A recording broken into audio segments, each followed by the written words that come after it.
Digital भूमि अभिलेखों की doorstep delivery शुरू करेगी बिहार सरकार। बिहार सरकार राज्य में खतियान और मानचित्र सहित डिजिटल भूमि दस्तावेजों की डोरस्टेप डिलीवरी शुरू करेगी। यह जानकारी इनके राजस्व एवं भूमि सुधार मंत्री रामसूरत कुमार ने दी। खतियान कब्जा निर्धारित करने के लिए भूमि की पहचान के लिए एक दस्तावेज है। बिहार देश का पहला राज्य होगा जहां लोगों को इन दस्तावेजों की डोरस्टेप डिलीवरी की सुविधा मिलेगी। कल्याण पर ध्यान केंद्रित करते हुए आंध्र प्रदेश ने पेश किया 2.56 लाख करोड़ का बजट। आंध्र प्रदेश के वित्त मंत्री बुग्गना राजेंद्रनाथ ने 11 मार्च 2022 को वर्ष 2022-23 के लिए वार्षिक बजट पेश किया, जिसमें कुल 2,56,256 करोड़ रुपए का खर्च कल्याण पर केंद्रित था। स्कूली शिक्षा के लिए 27,706.66 करोड़ रुपए आवंटित किए गए। बजट में 2022-23 में अनुसूचित जाति उपयोजना के लिए 18,518 करोड़ रुपए आवंटित किए गए। वाईएसआर पेंशन कनुका को 18,000.90 करोड़ रुपए आवंटित किए गए। 2022-23 के लिए पेश किया गया महाराष्ट्र का बजट। महाराष्ट्र $1 ट्रिलियन की अर्थव्यवस्था वाला भारत का पहला राज्य बनने जा रहा है। यह जानकारी महाराष्ट्र के उप मुख्यमंत्री अजीत पवार ने मार्च 2022 में 2022-23 के लिए राज्य का बजट पेश करते हुए दी। वित्तीय वर्ष 2022-23 के लिए राज्य की राजस्व प्राप्तियां 4,03,427 करोड़ रुपए आंकी गई हैं। महाराष्ट्र कृषि निर्यात नीति बनाने वाला पहला राज्य बन गया है। मछली उत्पादन बढ़ाने के लिए उड़ीसा और नाबार्ड के बीच साझेदारी। उड़ीसा सरकार और national bank for agriculture and rural development NABARD ने एक समझौता किया है।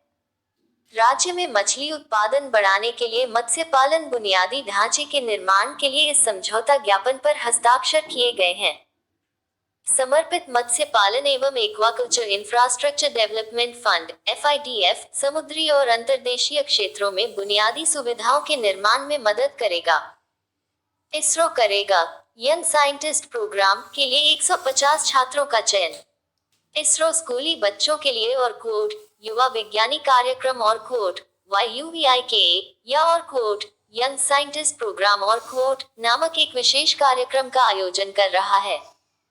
यह विशेष रूप से ग्रामीण क्षेत्रों के युवा छात्रों को अंतरिक्ष प्रौद्योगिकी, अंतरिक्ष विज्ञान एवं अंतरिक्ष अनुप्रयोगों पर बुनियादी ज्ञान प्रदान करेगा। कार्यक्रम का उद्देश्य देश भर में 150 छात्रों का चयन करना है, जो 1 मार्च 2022 तक कक्षाएं X में पढ़ रहे हैं। मिताली राज ने तोड़ा वर्ल्ड कप कप्तानी का रिकॉर्ड। 12 मार्च 2022 को मिताली राज ने पूर्व ऑस्ट्रेलियाई समकक्ष बेलिंडा क्लार्क को पीछे छोड़ते हुए ICC महिला विश्व कप में कप्तानी करने वाले सर्वाधिक मैचों का रिकॉर्ड तोड़ दिया। उन्होंने वेस्टइंडीज के खिलाफ मैच में यह उपलब्धि हासिल की। मिताली ने 24 विश्व कप खेलों में देश का नेतृत्व किया, जिसमें 14 जीत मिली, 8 हार मिली और 1 का कोई नतीजा नहीं निकला। क्लार्क ने 23 मैचों में टीम की कप्तानी की थी। प्रमोद सावंत ने दिया गोवा के मुख्यमंत्री पद से इस्तीफा। गोवा के मुख्यमंत्री प्रमोद सावंत ने 12 मार्च 2022 को राज्य में नई सरकार के गठन का मार्ग प्रशस्त करने के लिए अपने पद से इस्तीफा दे दिया। सावंत ने राजभवन में राज्यपाल P.S. श्रीधरन पिल्लई से मुलाकात की और अपना इस्तीफा सौंपा। उन्होंने 2019 से गोवा के 13वें मुख्यमंत्री के रूप में कार्य किया।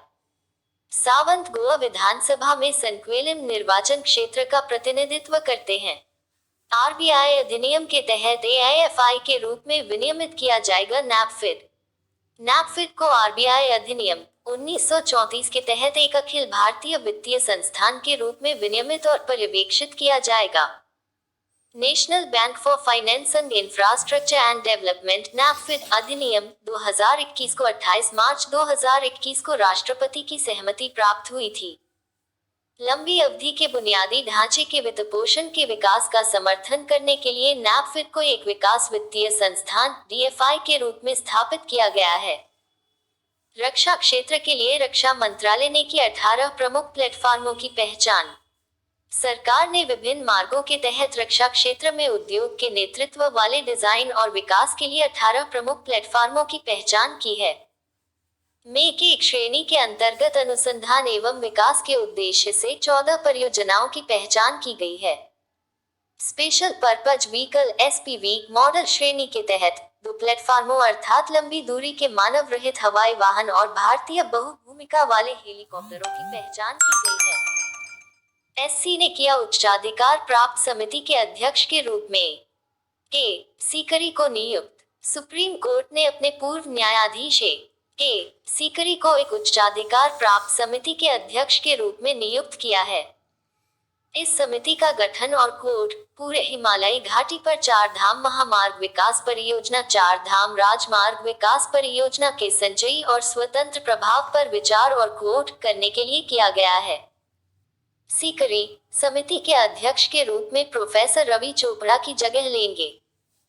World golf hall of fame में शामिल किए गए टाइगर वुड्स को औपचारिक रूप से मार्च 2022 में world golf hall of fame में शामिल किया गया था। World golf hall of fame ने भी पहली बार 2 नए विशिष्ट सेवा पुरस्कार प्रदान किए। रेनी पॉवेल को 40 फुट पुरस्कार के उद्घाटन प्राप्तकर्ता के रूप में सम्मानित किया गया था, जबकि पीटर युबेरोथ और दिवंगत डिक फेरिस को गोल्फ में उनके योगदान के लिए लाइफटाइम अचीवमेंट रिकॉग्निशन से सम्मानित किया गया था। हंगरी की पहली महिला राष्ट्रपति के रूप में चुनी गई कैटलिन नोवाक। हंगेरियन संसद ने पहली महिला राष्ट्रपति के रूप में कैटलिन नोवाक को चुना है। नोवाक 10 मई 2022 को जेनोसाइड का कार्य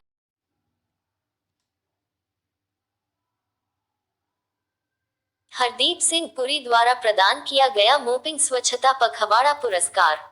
11 मार्च 22 को पेट्रोलियम एवं प्राकृतिक गैस मंत्रालय के स्वच्छता पखवाड़ा पुरस्कार विजेताओं को पेट्रोलियम एवं प्राकृतिक गैस मंत्री हरदीप सिंह पुरी द्वारा प्रदान किए गए। इंडियन ऑयल कॉर्प लिमिटेड को पहला, oil and natural gas Corp को दूसरा और हिंदुस्तान पेट्रोलियम कॉर्पोरेशन लिमिटेड को तीसरा स्थान मिला। उन्होंने मंत्रालय के वार्षिक प्रकाशन भारतीय पेट्रोलियम और प्राकृतिक गैस सांख्यिकी 2020-21 का भी शुभारंभ किया।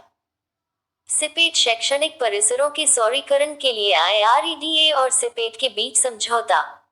Indian renewable energy development agency limited IREDA ने 11 मार्च 2022 को central institute of petrochemicals engineering and technology CIPET के साथ एक समझौता ज्ञापन पर हस्ताक्षर किया।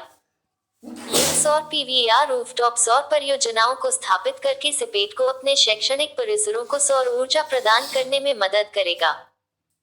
दोनों संगठन क्रमशः नवीन एवं नवीकरणीय ऊर्जा मंत्रालय और रसायन एवं उर्वरक मंत्रालय के अधीन हैं। बिहार, कर्नाटक, पश्चिम बंगाल को 2221.2 करोड़ रुपए की सहायता अनुदान जारी।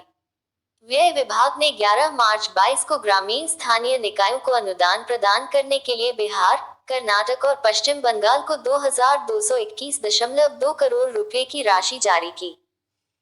बिहार को 1112.7 करोड़ रुपए, कर्नाटक को 473.9 करोड़ रुपए और पश्चिम बंगाल को 634.6 करोड़ रुपए जारी किए गए हैं। स्थानीय निकाय अनुदान ग्रामीण स्थानीय निकायों को स्वच्छता और पीने के पानी के लिए अतिरिक्त धनराशि सुनिश्चित करने के लिए है। पंजाब एंड सिंध बैंक खरीदेगा 55 करोड़ रुपए में NARCL में 2% हिस्सेदारी।